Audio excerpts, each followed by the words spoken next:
શ્રીમદ આદિ શંકરાચાર્યજી રચિત મનીષા પંચકમની આ કડી છે. તેઓ કહે છે,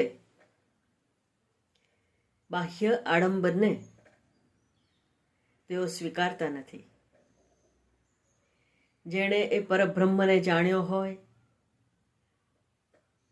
શ્રી શંકરાચાર્યજી કહે છે કે એવો એ જ્ઞાની છે, પછી ભલે એ કોઈ પણ રંગના કપડાં પહેરતો હોય.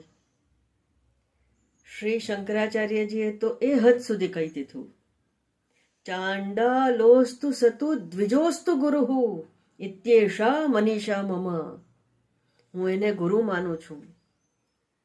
મારી બુદ્ધિ એવા એ જ્ઞાનીના ચરણે હંમેશા નમેલી રહે, પછી ભલે એ કોઈ પણ જ્ઞાતિનો હોય, બ્રાહ્મણ હોય કે ન હોય, એ ચાંડાલ પણ હોય તો પણ એ મારો ગુરુ છે.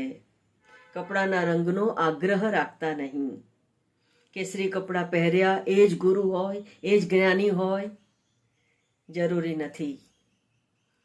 આવા આડંબરમાંથી, આવા સંકુચિત મનમાંથી આપણે બધા દૂર રહીએ અને એ પરમને પ્રાપ્ત કરવામાં જ લાગી જઈએ, એવી પરમાત્માને પ્રાર્થના.